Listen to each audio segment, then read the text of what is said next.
Begin 02.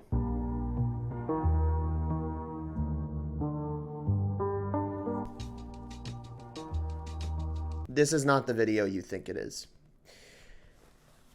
I say that because even as I piece together what I've written down here myself, I barely even understand really what this video is. All I really know is that the shit I've written down here today, the shit I'm going to say, is the shit that I need to say.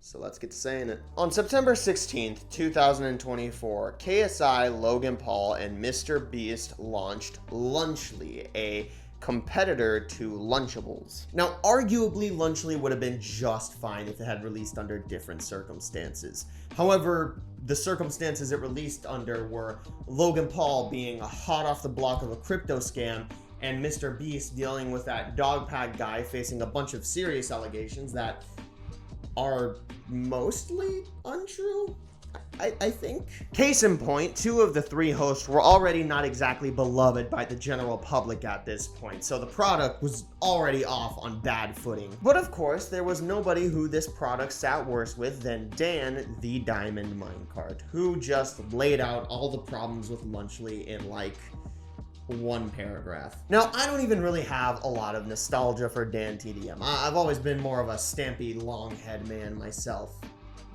Or child, I guess. So I say this with as little glaze as possible. I have never seen a tweet with bigger flopping my cock on the desk energy than this one. It's pretty fucking raw. This is a top 10 white people moment. It was so good that it prompted KSI, the only member of the Lunchley crew who hadn't completely destroyed his reputation, to crash the fuck out and make an absolute fool out of himself on Twitter. And finally, to top it off, when the product released to the masses, there were multiple reports of fucking mold growing in the cheese. Just a disastrous launch from beginning to end. This was something that happened months ago, so I can imagine a lot of you are probably asking, who cares? Why does it matter? Well, in the months following this Lunchley controversy, I kept on thinking about Dan TDM's tweet.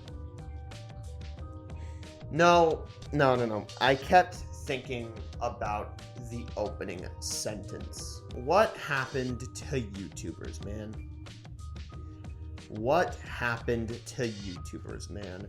As in, why has YouTube and its people changed for the worse? It's no secret that a lot of people hold the opinion of YouTube being ruined. You know, a lot of people complaining about slop content, bad YouTuber products, things being made prioritizing money and success over all else. And that's always kind of confused me because, like, is that not how YouTube's always been? You had the real people who made good content, and then the bad people who made shitty money-grubbing garbage, and the cool people would throw rocks at the bad people. I think back to 2017 and popular channels like Rice Scum, who got famous and then immediately turned into human garbage, or Cernando, who made his butter off of literally lying to his child audience. Yes, these people were very popular and made a lot of money, but they were also massive clowns that nobody respected. Like, I challenge you to find a channel with this many subscribers that is this bad. But anyway, he started off by making videos like how I got my sister pregnant. And there are so many people throughout the years who fit this category. J-Station, Jake and Logan Paul, Shane Dawson, Illuminati. Hell,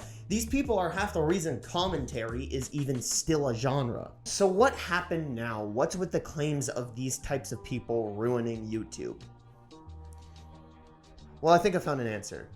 It's not a super cut and dry answer, but it is an answer. The culture has shifted. And the cool people and the fake people, the real people and the bad people have mixed together. Now, what the fuck does that even mean? Well, before I answer, I'm kind of hungry. So I'm gonna get some food first. The word of the day is charlatan. So a little bit from where I live, there was this place called Jackson's. It was a chicken joint, and at that, it was a goated chicken joint. The chicken was the best I ever had. The fries, the sauces, chicken sandwich, all that shit was just top tier. Even beyond that, the restaurant just had all of this 60s, 70s rock memorabilia, and it just made it feel very homey. There was a supreme vibe to it. Unfortunately though, for whatever reason, the restaurant had to close down, and what replaced it was a place called Cali Dumplings. And I fucking hated this place. Food was fine, but it tasted reheated and cheap. There wasn't that oomph to it the way there was to Jackson's Chicken. My friend Isaiah of Isaiah and the Ancestors, who's with me in this Jackson's footage, said that it tasted like if it spent 30 minutes in an Uber Eats ride, it would retain the same amount of flavor and consistency, which I think is a good way to put it. It lacked any semblance of care, and the care that was put into it was wasted on things like aesthetics. Where Jackson said fuck it and threw all this food in an ugly brown box, Cali Dumplings laid out everything in a neat way with each thing individually served, and it's like cool, I guess. But I'm not trying to fuck this food, I'm trying to eat it, and the aesthetics of the restaurant in general were just so lame, I'm sorry. It felt like the quintessential millennial super Instagrammable dining experience. There were bright neon signs on the walls for white girls to take photos in front of, art that looked like this on the wall. It looked nice, but in a corporate sense. You can tell Cali Dumplings looks the way it does because they wanted to appease as many people as possible, whereas Jackson's looks the way it does because someone or someones wanted it to look that way. And we can even track this down to the way the restaurants are promoted. Cali Dumplings is, it's cute. You know, the Gen Z employees are doing their thing, but Jackson's clears, unfortunately.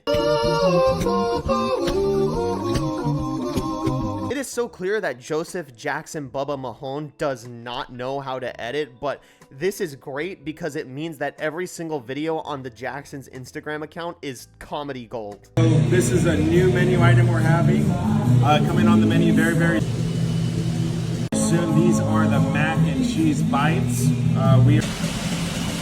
Like, yeah, Jackson's is objectively bad, sure, but it's pure in its badness. Everything about Jackson's feels authentic and real, even the parts that aren't good. But everything about Cali Dumplings, it feels manufactured, like it's meant to be a specific way, hit specific beats, and it just fails to feel real. And with that, I think it's about time we start talking about YouTubers again. Charlatan. Someone who lies about having a certain skill or talent, yet performs like they have it anyway. In a sense, aren't we all charlatans? Aren't we all liars? You may have wondered why I look so peculiar on the television. And it's partly, I must confess to you, the fact that you see my nose as it is. In most of the films that I appear in, I put on a false nose.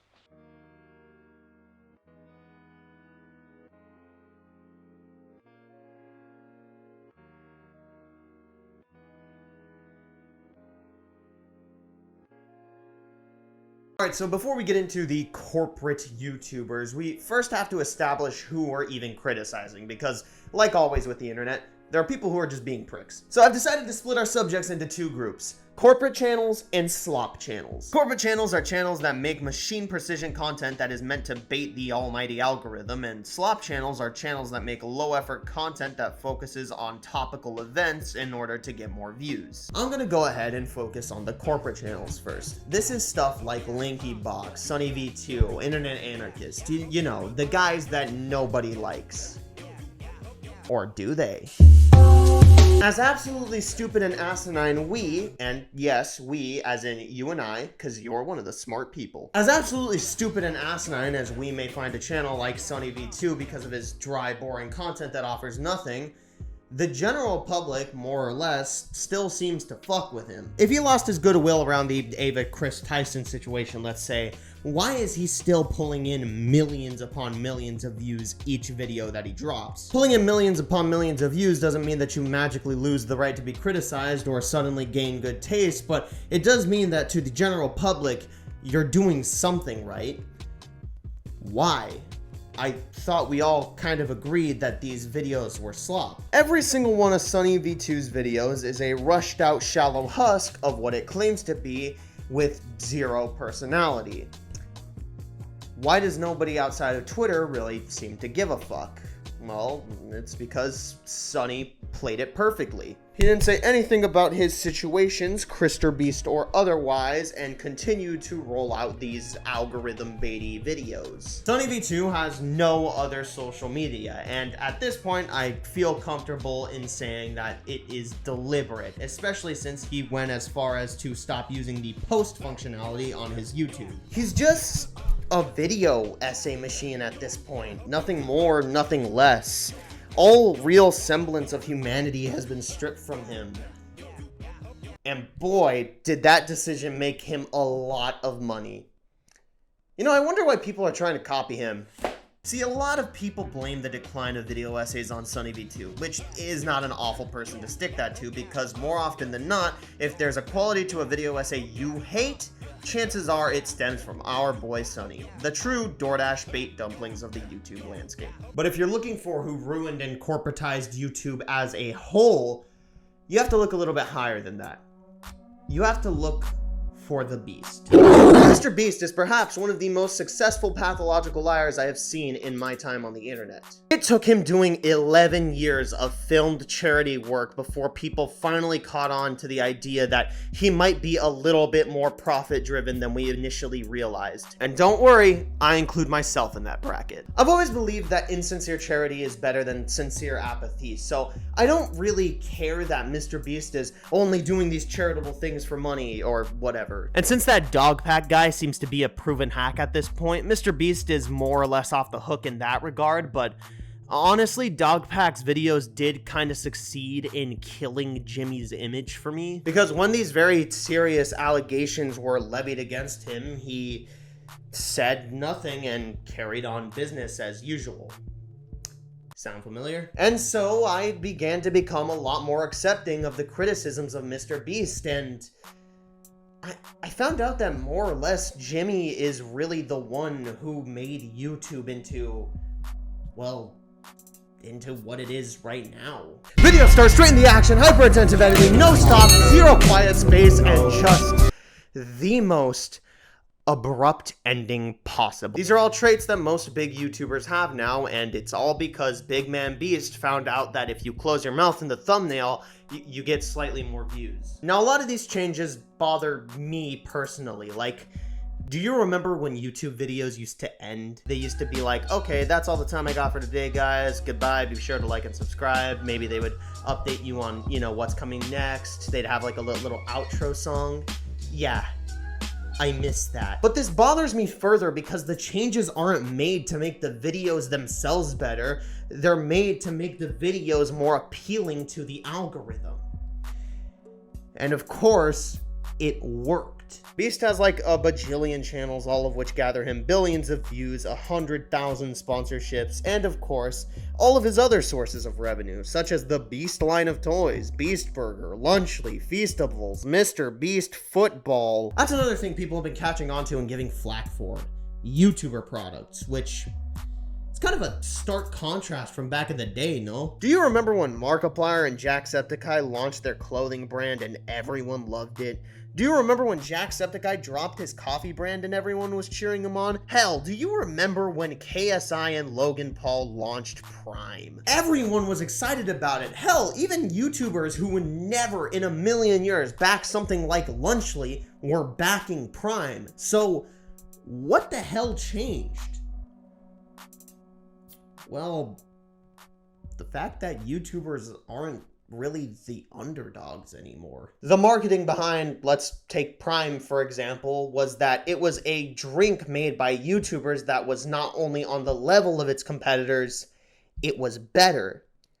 And that was impressive at the time because nobody expected YouTubers to be able to pull off something like that. But this idea of YouTubers being kids behind cameras, shooting the shit, making a living off of silly videos is, well, let's face it, it's complete horseshit now. It's not special that these multi-millionaires can make products that get into Target and shit. Matter of fact, you go into Target right now, it's more than easy to find products made by MrBeast, Skibidi Toilet, Lanky Box, just a complete arsenal of toys made by, well, YouTubers. I was watching a video made by my father, m.O.T.i.s, the other day about Another one of these Mr. Beastified YouTube slop mills, Matthew Beam. Matthew Beam is a man who, and I've tried to think of a more respectful way to put this, and I just cannot. Bends over, pulls his pants down, spreads his ass cheeks as far as they can possibly go, and just lets the algorithm ram into him over and over and over again. He talks like a robot. He exhibits no human traits that the almighty ALG could have an aversion to, and I would go further into it, but Memulus really hits the bigger picture right on the head, so I'm gonna go ahead and play his clip. It's a bit long, but it's very necessary for what we're talking about. Now, believe it or not, there's actually a reason why a lot of YouTubers these days adopt no personality or very bland or safe on-screen personalities. MrBeast did a video a while back where he said this about Emma Chamberlain and the fact her content is very personality-based. It is entertaining. She's a naturally funny person. At the same time, you're limited by your personality. She's doing well. She's top 1% of creators. It's great. It's phenomenal. But it's like, there's only so big that can take you. She's tied down to her personality. If you don't like Emma, then you're not going to watch her videos. Now, this does make sense. It makes complete sense for someone like MrBeast who wants to cast as wide a net as possible. He's trying to get his videos to appeal to everyone on the planet, like other languages, different cultures, different humor. I just personally find it so dystopian that YouTubers, who are initially supposed to be anti-establishment and the antithesis of soulless mainstream media, are now looking to become that exact same thing, if not even more soulless. This isn't me knocking Jimmy or even Matthew, really. It's just an observation that I honestly can't pretend to like. It's just not the YouTube I fell in love with. It's corporate. You don't look at a Matthew Beam video and go, oh yeah, I could do that. Because to be able to do something like what he does, you'd need a lot of starting capital. And I feel like that feeling of anyone can do it is what makes YouTube what it is. He's right. He's incredibly right. The best part about YouTube was that it was a bunch of weirdos, dare I say artsy weirdos, making shit that could never in a million years appear on mainstream anything but YouTube. And when I and others look at YouTubers like MrBeast, Matthew Beam, even Sunny V2, we don't see those artsy weirdos. We see weird, greedy, number-obsessed weirdos. It's even prevalent in the children's content today. Now, I know a lot of people will point to like YouTube poops or MLGs and just say, look, it's just like Gen Alpha brain rot, you're being a hypocrite. And I think to a certain extent that's true, but also, I mean, just look at a Let's Play made for kids back in the day. Hello, this is Stampy, and welcome to a Minecraft Let's Play video, and another video inside of Stampy's lovely world. And today in this video, you guessed it, I am going to be joined by Alphalee. What are you doing? You've wrecked it. And a Let's Play for kids now. Justin, what are you doing? Today we have to escape our evil mom, but we have admin commands and hacks. Check this out. There's our mom, but I can actually make her huge. Check this out. Whoa! It's kind of night and day. Now, I want to make this abundantly clear. A lot of this video is speculation, theories, game theories. I cannot pretend that what I'm saying here is more than an educated guess, if it is even that. But I really, really feel like I have an answer as to why so many people are finally beginning to reject corporate slop. In 2019, the Harris Poll did a survey asking kids ages 8 to 12 what they wanted to be when they grew up. And the #1 answer, YouTuber. And I'm willing to bet a large chunk of kids from the previous generation, my generation, also had a YouTuber in high standings. It was a career we wanted to seek out. Those kids aren't really kids anymore. They're young adults, and some of them are just straight up adults, and they've grown up with YouTube. It's a medium that is as important to them as comic books, video games, movies, TV shows. And so seeing it evolve into brand-friendly, soap-in-the-mouth creators who could get into Target and could be on TV, as much as they may not even realize it, that probably terrifies them. I've always felt like a bit of an outcast for liking YouTube as much as I do, but really, I'm just like everybody else. Fuck these channels and what they represent, man. I don't want to have to strip myself of my personality just so that a few more people watch. And people don't want to watch that shit. That's why there's been such an aversion towards MrBeast, Sunny V2, hell, I only know what LinkyBox is because people were clowning on it. It was something I had resentment towards initially because of the YouTube versus Twitterisms of it all, but now I see it as a retaliation against the worst parts of YouTube's nature, and I mean, I'm inclined to support it. Mostly. See, in the mix of criticisms of corporatization on YouTube, something else has begun to climb the ranks, so to speak. If you spent any amount of times in circles where YouTube content is discussed, you have probably heard the words slop content. Now, slop content is a bit of a loose term. Some people apply it to drama commentary, others apply it to Sunny V2 type stuff. In my opinion, the general term of slop is something that is pumped out with as little conceited effort as possible that puts money over everything. Now, in my opinion, there's a major distinction between videos on YouTube that I think most criticisms of slop fail to recognize. There are two types of YouTube videos. There are people who make art, and there are people who make content. There's Modern Pyrocynical, then there's Pyro Live. There's Cosmonaut Variety Hour, then there's Infernal Omni. Scott the Waz is in the first category, Markiplier is probably in the second. I feel like most of the criticisms of slop just kind of fall onto anybody that makes content, and I don't think that that's fair. YouTube as a medium is in a bit of a weird spot where most people want and demand that videos be better than they are, but those same people are not willing to admit that a YouTube video can genuinely be life-changing or at the very least thought-provoking. To me, both forms of video provide you with something valuable. Sometimes you want to be challenged, you want to experience something new, you want to be informed, and other times you want to be kept cozy, you want to relax, you want to unwind a little, watch something that'll make you laugh. And to me, the first qualifier of slop beyond the basic rules is when a video tries to do both. And this is why I think drama commentary catches the most flack. Now, yes, there are obviously people who do this correct. Again, my dad, m.O.T.i.s, is a prime example of this in my opinion. He was always somebody who knew when to cut the shit. He would constantly weave in and out of serious and comedic in a way that was both hilarious and informative. You know what they call Adam? Do you know what they call little boy Adam? Wanky box, because he has no skibbity riz and can't talk to women. But that also stemmed from the fact that George rarely talked about important and severe topics because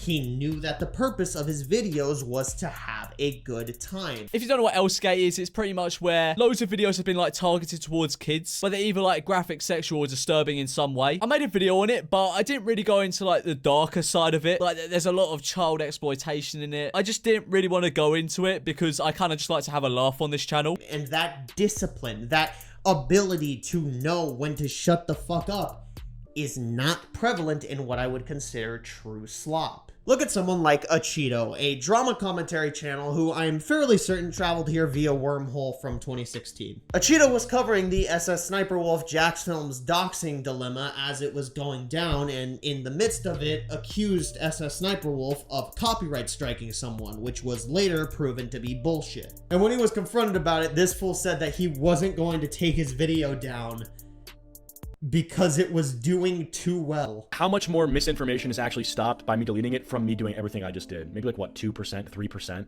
Is that 3% worth like potentially fucking up my rev? I'm like, nigga, no. That is the average slop creator. Someone who gives such little fucks about journalistic integrity that they will leave up proven lies in order to make a few extra bucks. And yes, journalistic integrity is the right phrase here. Whether these creators like it or not, there is a large chunk of people who hear shit from them first. So they have the very, very, very small responsibility of doing the bare minimum and admitting when they fucked up. And honestly, it's why I can never really hate creators like Critical. A lot of people pin Critical as the king of slop content, and quite frankly, I think that's bullshit. At least he treats what he's talking about with care and caution if it's severe, plus, even though he seems to resent the label of journalist, clearly understands his words have some weight to them, and if he screws up, he owns it. And I understand people label him as slop content primarily because, well, his videos are extremely basic and probably don't take more than an hour to make each. However, maybe I'm just Stockholm maxing here, but I really do feel like Critical still makes this content mainly because he enjoys it. And if you're wondering how I could think that, it's because I got an example of somebody making slop that they clearly don't enjoy. And that is unfortunately Pyro Sample on Pyro Live. I tried to stick it out for Pyro Live, especially because I knew it was to fund the main channel, and the videos were actually alright at first, and they weren't too long, but I just can't anymore. The videos on the Slop channel haven't just gotten more frequent, they've gotten worse. And they've all gotten so long as well. I haven't seen a video on this channel under 10 minutes. Hell, most of them are over 20. And it's just complete drivel. Every single time I watch a Pyro Live video, I feel like I'm in a comatose state, like my brain is dying. My wake-up call was when he covered Kendrick versus Drake. It was a big issue, so, you know, he talked about it. But, He got some things wrong, to say the very least. Drake has taken full responsibility of Adonis, Circo Loco. In particular, their altercation with Tory Lanez. Future and Metro's booming track, Drake's recent album, For All the Scary Dogs, for albums like Good Kid and Mad City. J. Cole is down here, and they just cement up the entire street. And yes, this was very funny, but it was also very telling. He doesn't give a shit about any of the things he's talking about, and I know he's expressed that publicly, but I don't know, man. I guess I kind of thought he cared a little bit. But it's just slop content, right? Who cares? Who fucking cares? That's a sentiment I see being tossed around a lot now. A backlash to the backlash, if you will. So like I said at the beginning of this video, it's not like shitty people who made shitty content didn't exist back then. There's always been slop content, the same way that there's always been people who make content for money. They're just playing the YouTube game, and if you don't want to watch it, don't watch it. And yeah, that's their hustle, and I can respect that. But it doesn't mean I have to like it. Yes, I understand slop content is never going away. It's always going to be here and always has been here.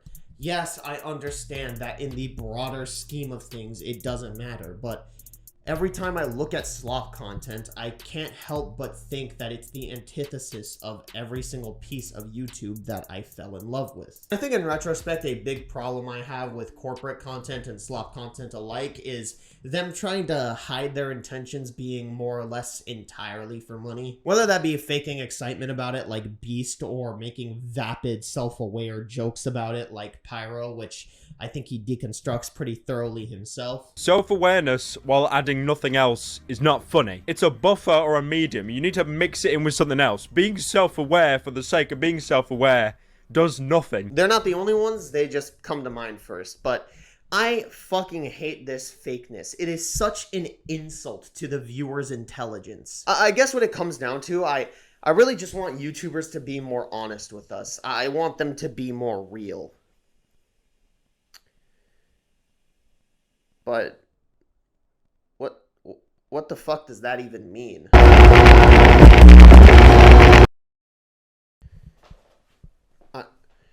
I'm being serious. What the fuck do I even mean when I'm asking this? The shit content, the good content, none of it is real. And if I meant real as in terms of YouTubers being honest with us, why the fuck am I mad at a guy like Pyro, who is completely honest about why he makes corporate slop?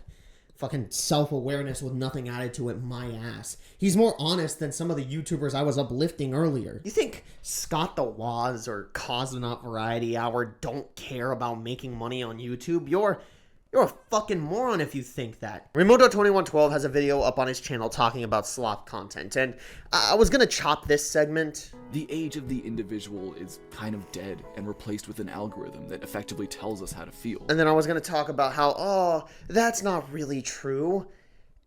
Is it not? How many YouTubers do you watch that dance for the algorithm? How many that don't dance for the algorithm take sponsorships? Sponsorships that years down the line get exposed as scams. Scams that are covered by slop content. It's all here to throw us into a cycle of making more and more money. Corporate YouTubers didn't just pop up because Beast started doing well. Slop channel ain't just come out of nowhere. The second monetization was introduced to the website, the individual was dead because it gave people a primary incentive other than to create, which makes the only real content, the Smosh lip syncs or the old Niga Higa sketches. Which begs the question, how many YouTubers would still be around if monetization wasn't an option? We all know that the slop channels would be purged, but what about the good creators, the artists, as I so gracefully titled them, the Wendigoons, the H-Bombs, the Meat Canyons? Do you think that they would be around if they couldn't get so much as a sponsor? And that is why people can't admit that YouTube as a medium isn't capable of eliciting strong emotions. Because under every single video is this unavoidable feeling that money is one of, if not the main incentive for it. It's a motivator for the slop channels the same way it's a motivator for the corporate channels, for the people who make content, for the people who make art, and it's a motivator for me. You know, I can't remember a time before being a YouTuber.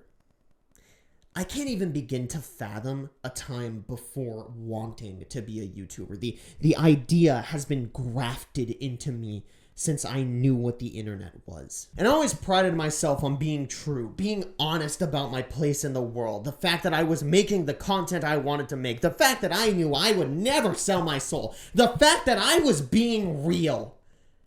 And I just wasn't, was I? YouTube videos are inherently fake, and I'm not even talking about just money at this point. Every single thing about this video has been scripted. Every single word you've heard has been from something that I wrote down beforehand. This green screen background, even if I chuck it, there's another predetermined image maker right there. It doesn't matter what kind of clothes I wear, what I do. If I splice in footage of me and my friends having fun, put on a filter, make a cut. It doesn't change the fact that this is all predetermined. It doesn't change the fact that none of this is real. You know this sign, this piece of cardboard zip tied to a mic stand? It isn't just here for set dressing. It's the truth. I've sold my soul to this company, this website. I've given it so much of my life. And I am just now realizing that it's bullshit. Way too late. So slop channels, corporate channels, art channels, content channels, who gives a fuck? Make whatever bullshit you want.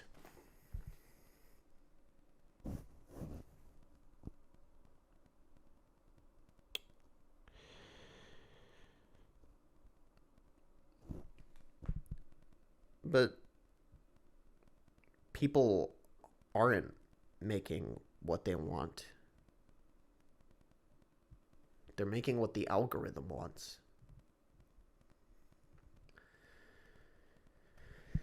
I have one more analogy. 4 years before the launch of Lunchley, Jacksepticeye made his own coffee brand. And where Lunchley had all of these hyper-bombastic ad campaigns, all Jack needed was a bag of his coffee, his normal setup, and himself. And I think it says a lot that Logan, KSI, and Beast have to literally hang off the ledge of a building to match even a quarter of the charisma that Jack has. Because Sean didn't just make that company for his fans. Well, he did, but that wasn't the primary reason he was doing it. His primary reason was that he wanted to. He has a tool that Logan, KSI, and Beast, no matter how hard they try, they can't replicate it because either they've never had it or they've lost it at this point.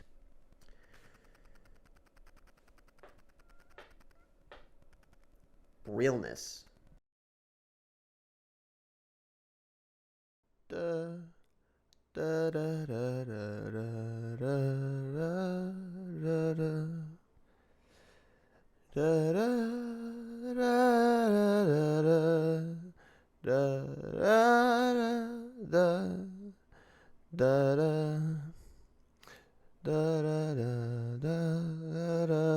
Okay, so that freak out, that's not something that's just in this video for no reason. It's something that legitimately happened to me. I don't like whining about my personal life in my videos, but unfortunately it's integral to the subject at hand. I did not have a good 2024. There's a reason I only uploaded 4 videos last year. Because of outside factors, I began to feel like shit about my place in the world. I felt like I wasn't doing enough, and I felt like I wasn't deserving of what I already had. I began to make worse and worse decisions, which only really caused me to spiral further, and started to treat the people around me like garbage. And one day, after making a particularly bad decision, I broke down. I came home and I started to cry in a ball on the couch.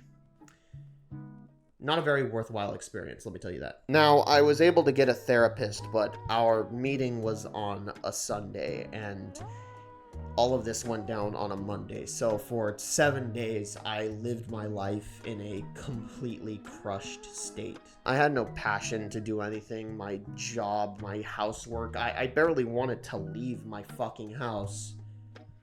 And I didn't want to make YouTube videos. For the first time in a long while, I did not want to make YouTube videos. It just felt so pointless. Let me back it up a little bit. 2024 was the year that I thought I was going to make it on YouTube because I wanted to make it, because I thought I knew what I had to do in order to make it. I planned on making 4 videos, which I would release 1 week after the other, which I thought would fix my biggest problem: consistency. Well, the first video had to be scrapped because of bullshit personal reasons, and the final video ended up getting so big that I decided to just release the 2 videos I already had on hand. And spoiler alert, but those videos are not nearly as good as they should be, and they also completely bombed. This is all to say that I gained a disillusionment with YouTube, and maybe even began to think all of the negative things being said about it online were true. Maybe the website I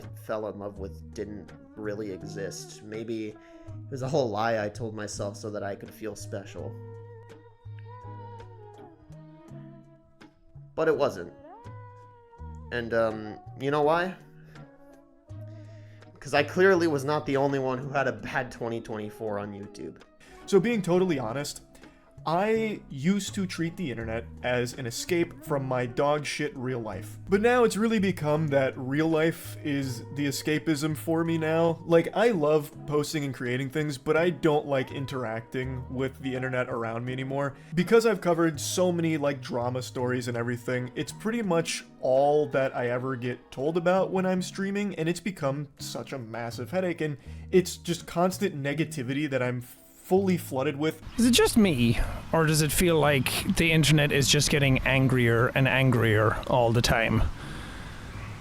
I feel like I can't even interact with the internet the way I used to because it just makes me so anxious all the time now. Everywhere I look, everyone's just fighting with each other, everyone's attacking one another. You go to a TikTok video and people are all like, oh, why'd you do stuff this way? Why did you do it that way? Why are you even filming this? What's going on? Like, it just feels like the fun of everything is kind of going away. I'm not just spitting hot takes out the wazoo here. I'm just being myself. That's all this channel ever has been. And now it's become super controversial to do that. Health app on my phone. And I guess I did a questionnaire. And inside my questionnaire, I was actually like diagnosed. Well, I wouldn't say diagnosed, but the questionnaire rated me as moderately severe to depression. And I don't recall myself ever being in that route or in that stage. Algorithmically driven content just kind of drives everybody to anger all the time because it's so much easier to be angry about stuff and hate each other than it is to do anything decent anymore. And maybe it's always been like that, but now is just the only time that I've started to see it. But it really has brought me back to realizing what I like the most about my channel. I don't want to kind of make any more of this kind of content covering these kind of people. This will probably be the last time that I ever want to aim making this kind of content or discussing these kind of things. So I definitely think I'll be slowing down on covering internet-related drama or like drama in general. I'll still talk about like really wacky stories and shit like that, but I definitely think I'm gonna be pumping the brakes on like the kind of drama I have been covering recently. And instead, I'm gonna go back to focusing on the content that I'm most happy with, Like, if you ask me what content I'm most proud of throughout my entire time on this platform for the last, like, 17, 18 years, none of it would be drama coverage. It'd be things like Skynut. It'd be things like shooting a potato at a tennis racket to see if you can make french fries in midair by frying them in hot oil. It's shit like that. And I think I'm going to go back to that kind of stuff as opposed to the direction that I have been going recently. Tommy In It, Jacksepticeye, Moist Critical, all released videos this year talking about their disarray with YouTube and the way their channels and themselves were heading. Now, I would consider all of these guys content creators, and like Critical said, he genuinely takes an issue with the type of content he makes now as it wears him out, and I completely understand that. And then Jacksepticeye expresses his feelings on the matter pretty directly in this alternate video. I had such a hard time doing my YouTube channel for a while. I realized that the stuff I'm pumping out, it just comes and it goes. You upload a video and then it's just gone.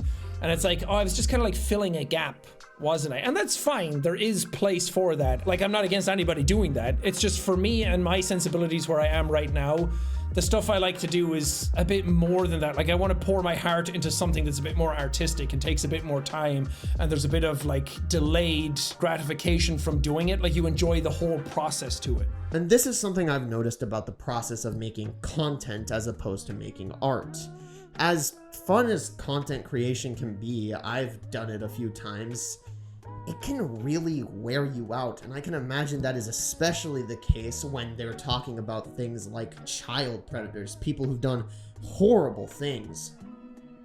Could you imagine how badly that would fuck you up if you didn't even enjoy the basic process of content creation? I said earlier that the MrBeastification of YouTubers bothered me because they weren't changing to make the content better, they were changing to make the content better for the algorithm, and it's really the worst thing a YouTuber can do on an artistic level, become a slave to the ALG. When a video's performance matters more to you than the quality, what's even the point in me watching it? I'm wasting my time, not because I don't care, but because you don't care. All that shit I said about there being no real on YouTube, that's complete bullshit, and I'm complicating the situation more than I need to. It all comes down to one question I asked earlier. Would you still be making YouTube videos if you weren't getting money from them?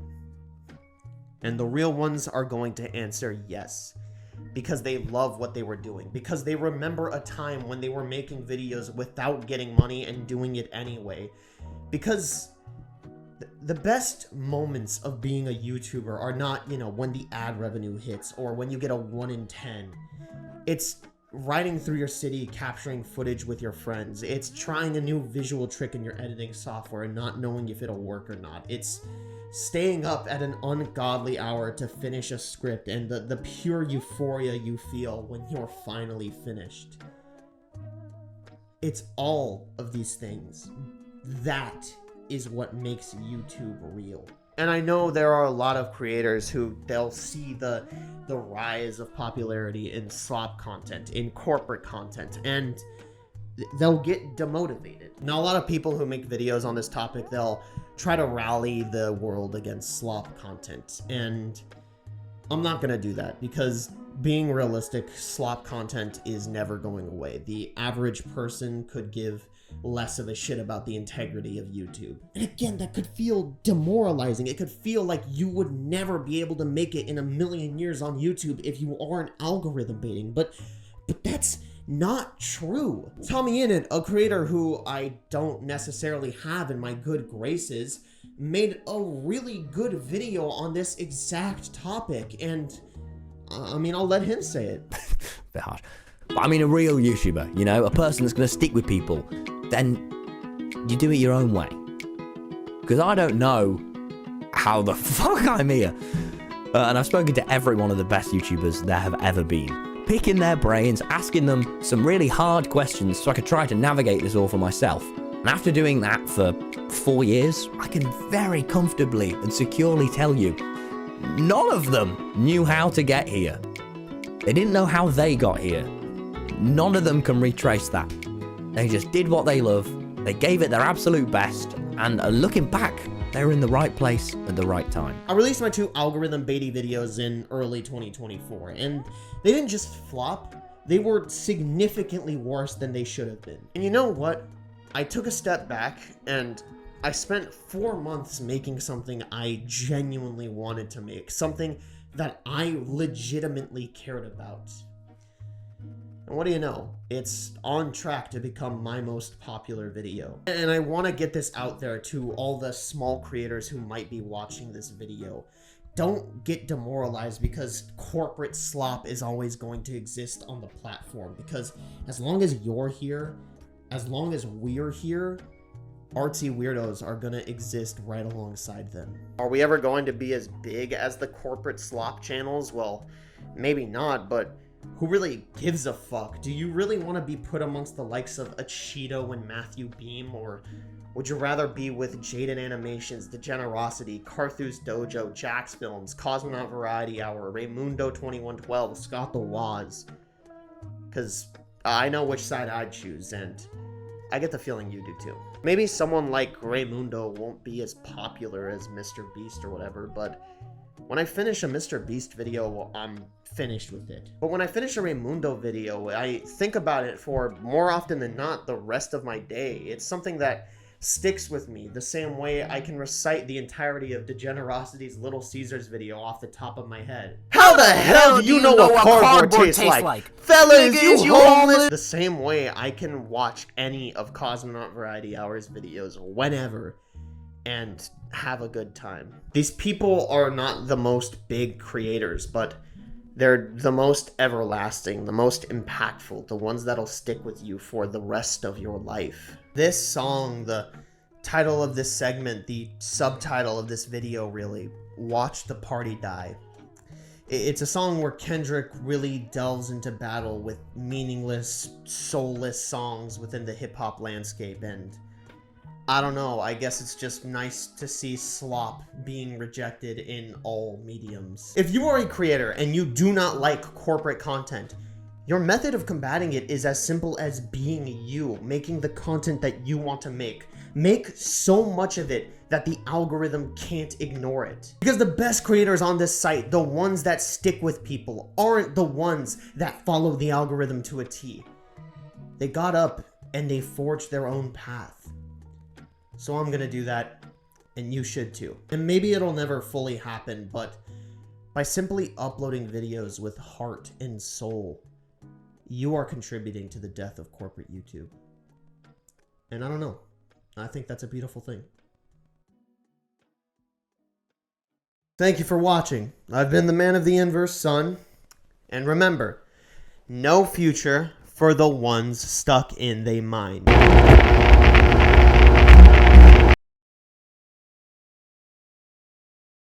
Started a funny story which I'd heard that day, and I'd gone on for a while when it dawned on me that I'd forgotten how it ended. I continued with the story, and I hoped that somehow I'd find an ending, somehow be able to invent one, and the people were all looking very eagerly, waiting for the finish, because they knew that although the story was very boring, it must be boring for a purpose. Obviously, it was boring because the end was going to be so tremendously amusing. They often looked at me eagerly, and I continued and continued, and I thought, how in heaven's name can I get out of this thing?